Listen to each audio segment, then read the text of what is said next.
Okay, welcome back to Business Owners Speak.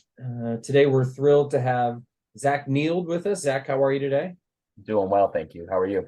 I'm great, thank you. And Zack is with and the owner of Get Up and Go Kayaking.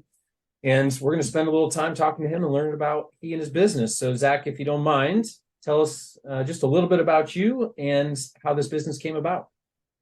Absolutely. So I was born in North Dakota. My parents ended up separating, and my mother and I moved to Miami to live with my grandfather. I lived in Miami as a small child from about the age of 3 till 6, where I moved to West Palm Beach, Florida. From there, I grew up in West Palm and went to college at the University of Florida. So I don't know if you can tell, but I drank the punch a little bit. Yeah, I But see that. And the shirt. yeah, exactly. Um, there I met some friends of mine, Brian and Amber. We actually all worked together at the University of Florida, and very fortunately stayed in touch after school. And they ended up buying into Get Up and Go Kayaking. That Brian's brother started the business out of Titusville, Florida, doing bioluminescent tours off of Titusville and Cocoa Beach area. And bioluminescence is algae in the water, and when it's exposed to oxygen, it glows blue, right? And so he bought these clear kayaks, these beautiful crystal clear kayaks, and was giving tours off of the coast. Ended up developing the brand into a franchise model where my friends Brian and Amber bought in off of the Tampa location.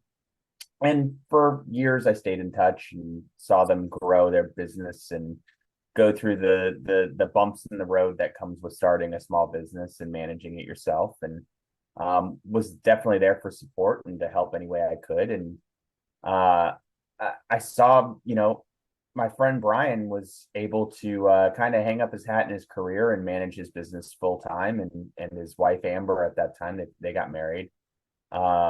Also hung up her hat in her career and joined the business for managing it full time. And I was like, man, this is serious. You guys are able to basically quit your job and become your own boss. I said, what does that look like, right? And so we all went out to lunch one day, and they kind of explained it to me. They showed me the books, and I went to school for finance, and so that always gets me excited. And I was like, wow, I didn't know that selling kayaks could be, such a great business to be in. And they were voted the #1 outdoor activity in the world on TripAdvisor, their location, for 2021. So that also helps a little bit. Yeah. And so I became increasingly interested in it, and we took a look at what territories were available, and there was a giant hole in Miami. And so I was like, hey, talking to Brian and Amber and Justin, the founder, it's like, what's going on down there? And Justin basically said that getting government paperwork through is a nightmare, and it takes forever. And the people that were interested in that territory, nobody could get it done. And he said, so if I could get the paperwork done, I could manage that territory. And so throughout my career, I've dealt with the government pretty extensively and gotten buried in taxpayer paperwork as much as the next guy. So I wasn't afraid of a challenge like that, and filed all my permits and did my research for a launch location. And about a year and 2 months later, we were cleared to open up a kayak business in East Reynolds Park, which is right off of the Aleta State Park River. Mm-hmm. And from there, the business began as a couple person operation, and today we service customers, almost 30 customers a day, being able to take them out on boutique tours and experience the nature that Miami has to offer. And it's always good to go down there and relive bits and parts of my childhood down there and see how the beauty of Miami and how it's grown so wonderfully. Yeah. So talk about the services you do offer and the products you do offer. Is it just tours, or can I buy a kayak? Can I take it out on my own? Tell me how that works. Yeah, absolutely. So these kayaks are completely clear kayaks, and they're I mean, they're very large. When you think of sea kayaks are typically pretty narrow and long. Ours are much wider. They're easier to maneuver and paddle than a sea kayak. And so what we do is we offer boutique tours, only a maximum of 10 passengers per tour. We also offer a private tour as well if you know you wanted to do something special for Valentine's Day, or you're in town and you really want to learn about the ecosystem and don't want to deal with maybe other novice paddlers or something like that. But we offer a 2.5 hour tour. We don't really let our guests take the kayaks out on their own, due to their value and things of that nature. But if somebody wanted to buy one, I'd be more than happy to sell out of my inventory.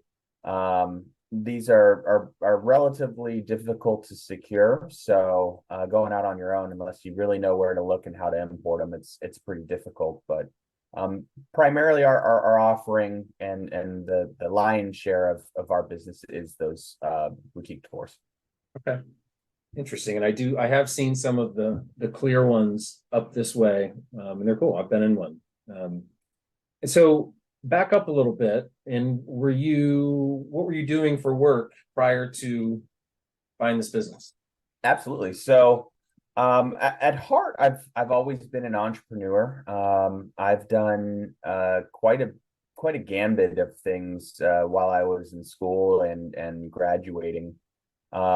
Personally, I did some drop shipping, if you will, on Amazon. I ran an e-commerce business for quite some time. I was able to build that business into roughly 8 figures in sales. And so I had a lot of success on Amazon, but like everything else, your environments change and you need to be able to adapt or move on. And so I got pretty big into real estate investing as well. I own a bunch of properties throughout Central Florida as a long-term rentals. And then I dabble in some private investments in sports and consumer goods and things of that nature as well. Education wise, I was educated in business, focusing in finance. I did corporate finance for quite some time, almost 10 years, while I was managing everything else on the side. So workaholic is probably a pretty good descriptor for me, although when you love what you do, it's not really work, right? It's something to enjoy. So being able to take a lot of those skills has definitely helped me with my small business and growing Get Up and Go. Sure. So where do you think that entrepreneurial spirit came from? You're a pretty young guy. You've got all these businesses and ventures. Where do you think all that came from?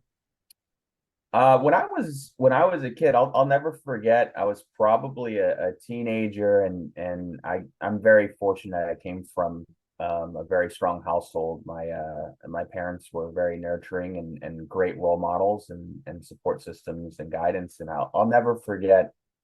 We were on a family vacation in Colorado, and I I looked at a snowboard that I really wanted, and I kind of, my dad saw me looking at it, and of course it was the nicest one in the store, and he just looked at me and he said, "Son, you've got champagne taste, so you better learn how to work hard." And I'll never forget that. That was it was a funny little saying that he kind of dropped on me, but I firmly believe that anything worth having needs to be earned. Things that are given to you are nice, but I don't think you really appreciate it until you've worked your tail off to get it. And so that's a big driving force. Definitely my strong support and upbringing. I'm also a travel addict.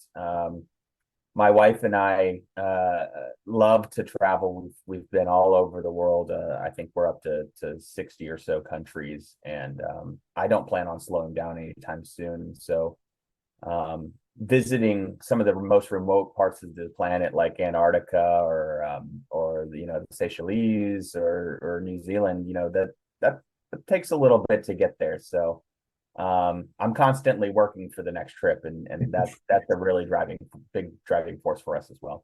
Where's the next trip? So we're actually heading to Australia and New Zealand. It's one of the last continents we need to check off. So we are in the process of planning a couple of weeks out there, and I'm super excited that my wife has been working her butt off as well, and it's the first time she's gonna be able to take a vacation in quite some time. So we're excited.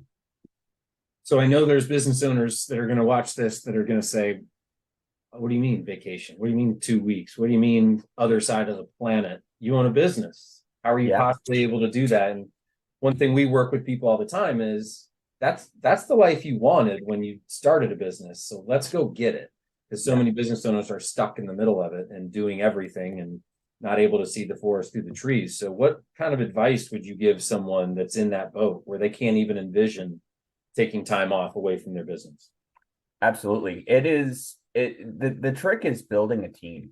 And that is super, super important, is having a strong team around you, empowering your people, and really educating them. So, for Get Up and Go, I have a business partner. She's boots on the ground. And she's willing to hustle too, right? And so for her, this is one of her first endeavors into entrepreneurship. And so having, she didn't really go to school for business or anything like that. And so having the education and the experience and being able to impart a lot of that on her and enabling her to make her own decisions, right? Whether they're right, wrong, or indifferent, but trying to put her in a position to be successful, trying to put your staff in a position to be successful, empowering them to make their own decisions. And when they make the wrong ones, like you said, you don't want to put them in danger's way, but at the same time, you want to understand why did you make that decision, right? And how did you get there? And let's go over the steps of possibly where I would do something different, right? And so when I was working in my career, the big question that I always ask my staff and subordinates is why, right? And so if you make a decision that's wrong and I ask you why and you say I don't know, that's a problem. And that may be a managerial problem, right? I didn't put them in a position to be able to be successful to make a decision or to make an action. It could be the sheer fact that the individual needs a little bit more training, and they may need the ability to look at the problem and be able to solve it differently. There's a lot of different ways, and through mentorship and team building, not only are you going to make life easier for yourself, you're going to impart that knowledge, that skill set into your employees, into your partners, that they can take elsewhere and be successful on their own. And I think that's really key, not being selfish with your small business, sharing the wealth, and being able to empower people to make their own decisions and help further develop their skill sets, that everybody benefits from that aspect. The self-aware manager and owner, there's not a lot of those out there, Zach. Good for you.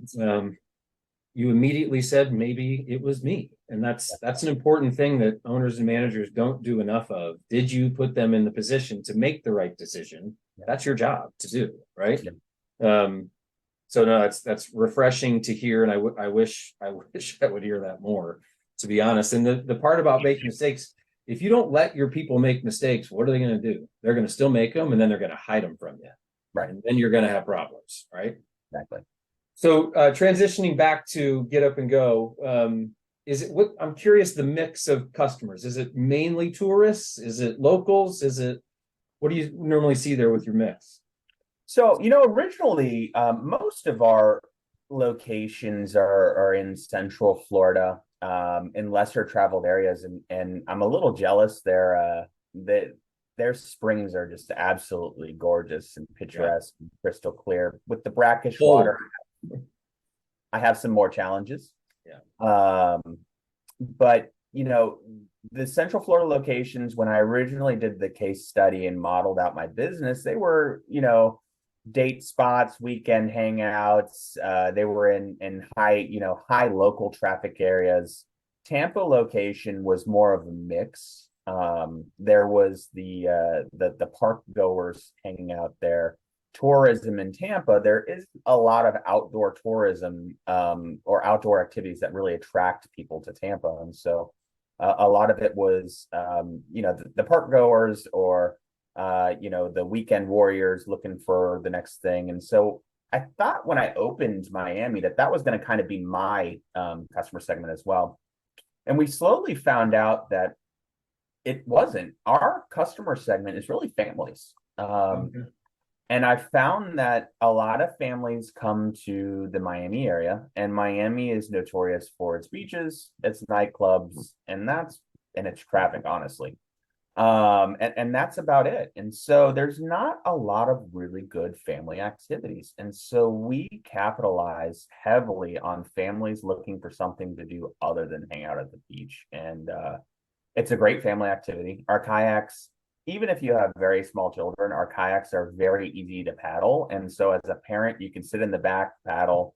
Your little one can sit in the front and look at the birds and hang out and usually pass you the snacks. But it's a great family activity, and we really excel in that area and help the kids learn about the ecosystem and learn about what nature has to offer. And it's a beautiful part of Miami that, other than the planes flying over, you'd never know you were in a major city. It's so quiet out there in the park. It's great. Nice. All right, Zach, I have a feeling that there's more businesses in your future. So as we close up today, what are your thoughts on what's next for you?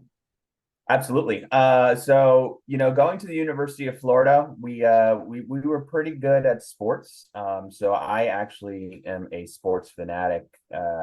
Anything you play with a ball, puck, you name it. I really, really enjoy following all of that stuff.